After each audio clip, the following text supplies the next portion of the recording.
नियमित बरेचसे विषय जे मंत्रिमंडळाच्या बैठकीत चर्चेला होतं त्याची चर्चा झाली।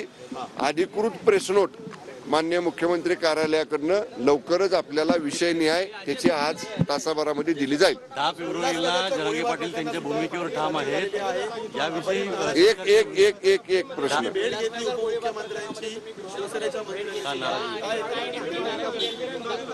या संदर्भामध्ये आज जे आम्ही सर्व मंत्री शिवसेनेचे मंत्रिमंडळाच्या बैठकीला होतो, मंत्रिमंडळाच्या बैठकीपूर्वी आम्ही माननीय उपमुख्यमंत्री फडणवीस साहेबांना भेटलो।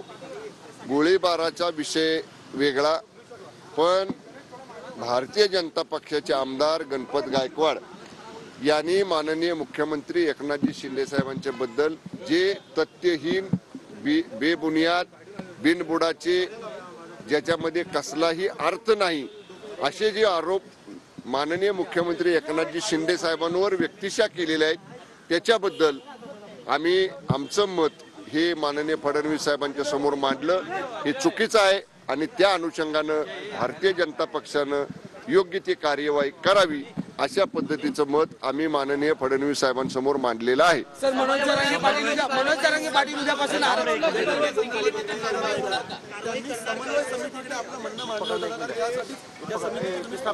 समन्वय समितीच्या नियमित बैठका होत असतात।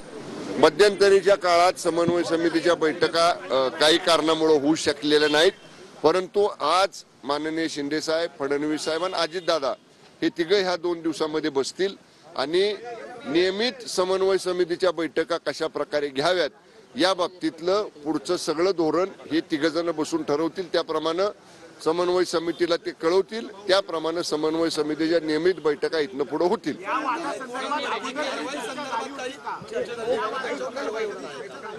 कुठल्या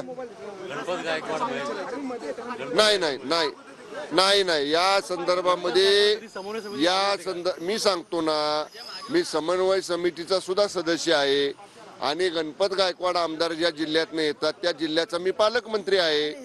या 1.5 वर्षामध्ये एकदा सुद्धा कधी आमदार गणपत गायकवाडांनी माझ्याकडे हा विषय मांडला नाही किंवा समन्वय समितीच्या बैठकीमध्ये सुद्धा या विषयावर यापूर्वी कधी चर्चा झाली नाही।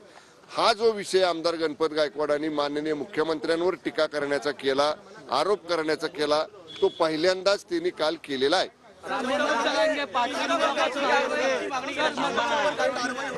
आम्ही आमचं मत फडणवीस साहेबांच्या समोर मांडलेलं आहे।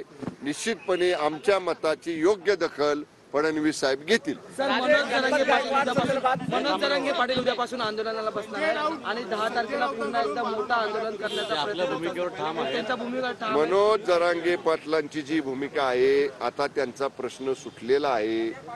ज्या संदर्भामध्ये सगळे सोयऱ्यांच्या विषयासंदर्भातला अध्यादेश काढायचा होता त्याची प्रत माननीय मुख्यमंत्र्यांच्या हस्ते स्वतः माननीय मनोज पाटील जरांगेंनी स्वीकारलेली आहे।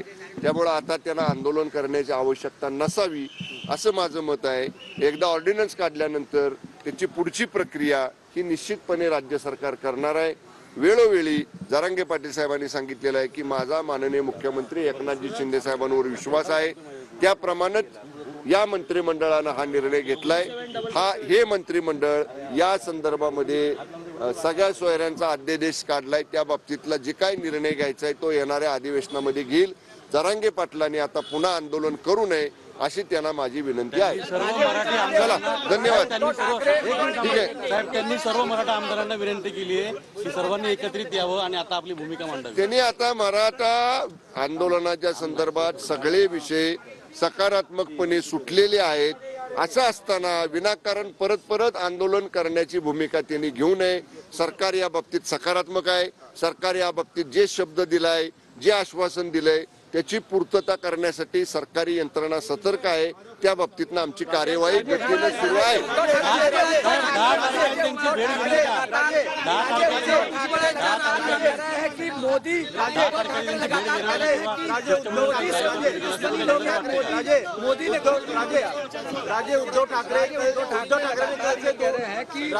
उद्धव ठाकरे कल से 3 बार कहा है। माननीय भुजबळ साहेब आजच्या बैठकीला उपस्थित होते। बैठकीतल्या चर्चेमध्ये त्यांनी सहभाग घेतला। राजे उद्धव ठाकरे लगातार 10 तारखेपर्यंत जरांगे पाटलांना भेटायची गरज सांगितलं ना मी आता जरांगे राजे उद्धव ठाकरे लगातार कह रहे हैं कि मोदी से चला जरांगे पाटलांना भेटण्याची गरज वाटते. राजे उद्धव ठाकरे लगातार कह रहे हैं कि राजे उद्धव ठाकरे लगातार संजय राऊतांना नेहमीच भडक वक्तव्य करण्याची सवय आहे. संजय राऊतांना आता शाळेत जाणारं बारकं पोरग सुद्धा गांभीर्यानं घेत नाही. त्यामुळं तुम्ही त्यांच्या गोष्टीकडे पत्रकारांनी माध्यमांनी सुद्धा गांभीर्यानं बघू नका. ते जे बोलतात ते कधी खरं होत नाही. सकाळचा बोंगा वाचतो तो कधी खरा नसतो.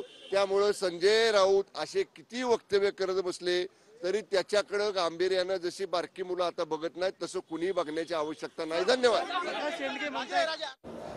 तर भाजपच्या गायकवाडांसंदर्भातलं हे वक्तव्य केलेलं आमच्या तक्रारीची दखल घेतली जाईल. त्याचबरोबर मनोज जरांगेंनी आंदोलनं करू नयेत असं आवाहन देखील शंभूराज देसाई यांनी मनोज जरांगे पाटलांना केलेलं आहे. मनोज जरांगेंनी आंदोलन करू नये तसंच राऊतांना लहान मुलंही गांभीर्यानं घेत नाहीत असं देखील शंभूराज देसाई यांनी संजय राऊतांच्या टीकेवर उत्तर दिलं आहे.